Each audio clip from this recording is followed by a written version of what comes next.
I will never stop fighting for the people of Ukraine, for the people of Russia, for our children. Putin's reign must come to an end. And so, together, we can all be free. I am a politician by accident, but I was always meant to be a mom. When I was 21 years old, I gave birth to my beautiful, healthy baby girl, Alina. But when I went to take her home, the doctor told me, "Leave her here. She's going to be disabled." I was really shocked. "What do you mean?" And he said that she had contracted encephalitis, and her brain would never function properly.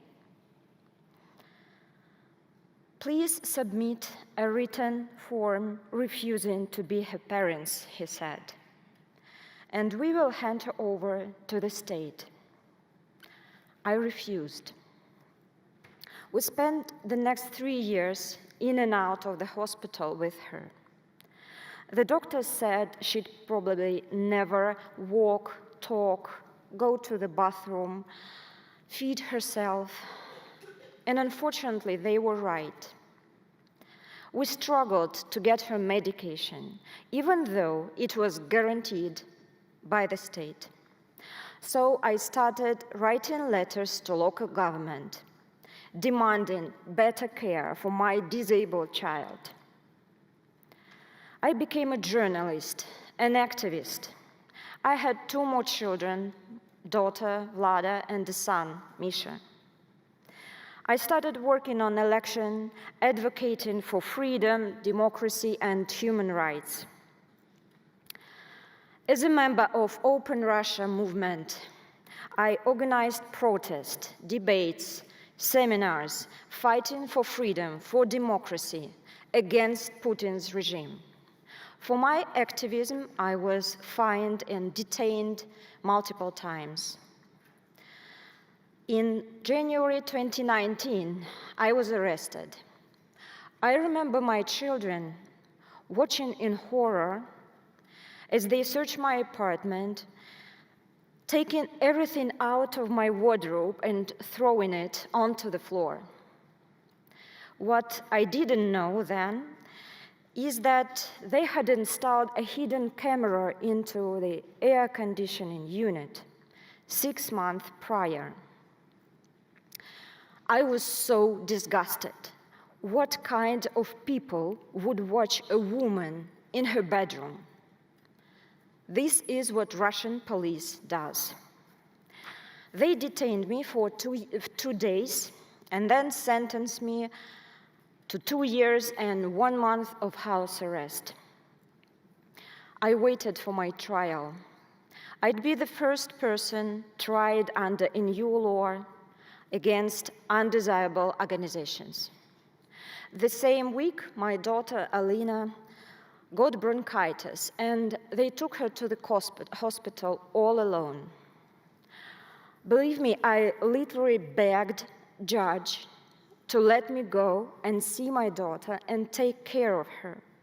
I was showing that her body was small and weak, that she needed my assistance, that even, any trivial illness could be her last. The judge smirked and said no. After they interrogated me, my lawyer told me that my daughter's heart stopped twice and she was transferred to the ICU. Finally, they approved my request to visit the hospital. I walked into Alina's room and found her pale blue. I reached out for her hand. When you hold your child's hand, something magical usually happens. They instantly feel better. But that didn't happen. She was cold, and in a couple of hours, my daughter died. My first month on house arrest, I barely got out of my bed mourning my daughter. On her funeral, I was forced to stand there alone, monitored remotely by guards and forbidden from talking to anyone. I thought about a conversation I'd had with an American journalist. He adopted his son in St. Petersburg, and they also told him he was going to be disabled. But the photo he showed me was of a healthy young man. Alina might have had a chance if she lived in another country. But because we lived in Russia, my daughter had to suffer every single day of her life. And now all our children suffer.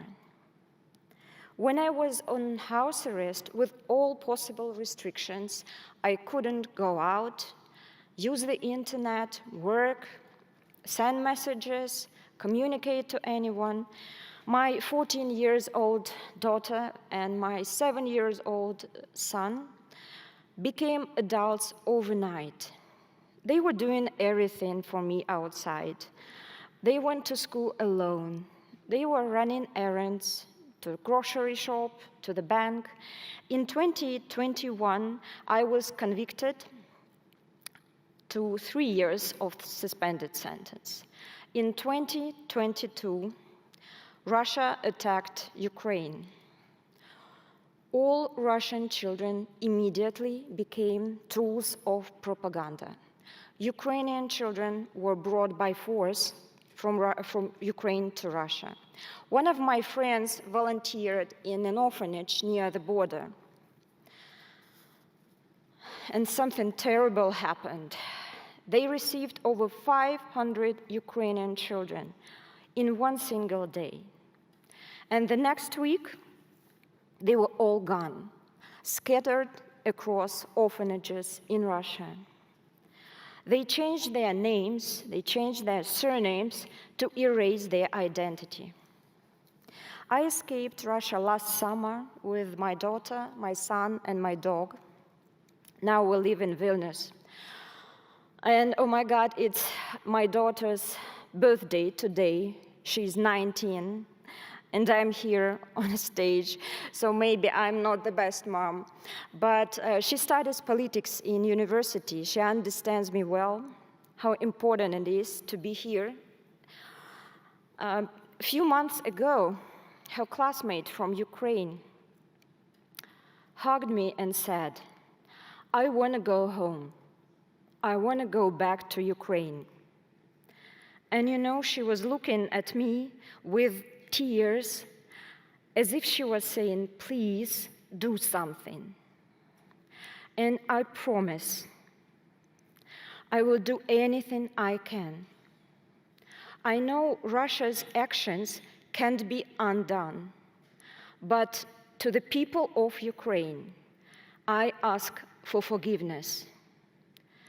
Even if forgiveness is impossible, I'm still ready to bend my knees in every city, in every village destroyed or attacked by Russian troops.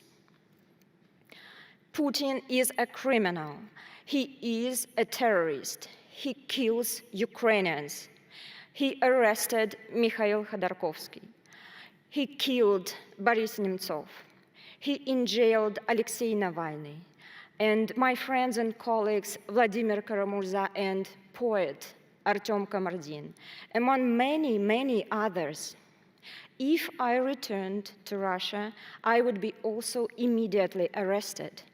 I'm on a wanted list because, as they say, and this is ridiculous, I am a threat to Russia's defense forces. So let me also address to those who remain in Russia today. I'm sure Russian police will watch it. I'd like to express solidarity with the tens of millions of Russians who refuse to participate in Russia's regime and the war with Ukraine, and especially with those who have courage to speak out against it. There are many Russians like me who will continue to organize political rallies, fight propaganda, and advocate for human rights. I told you I am a politician by accident. So as the Russian democratic forces, we are committed to these fundamental positions. The war against Ukraine is criminal. Russian troops must be withdrawn from all occupied territories.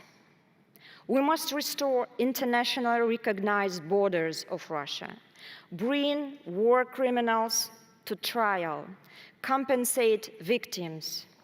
Putin's regime is criminal and must be liquidated. Russia's imperial policies that discriminate against ethnic minorities and any other minorities at home and abroad are unacceptable. Political prisoners in Russia and prisoners of war must be released. Forcibly displaced Ukrainian adults and children must be allowed to return home. I am a mom, and one day I dream about coming back to Russia and make it, my country, a better place where children are loved, where politicians take care of citizens, where everyone has equal rights. That may sound utopian, I know, but I will never stop fighting for the people of Ukraine, for the people of Russia, for our children. Putin's reign must come to an end, and so together we can all be free. No dictatorship, no war. Thank you.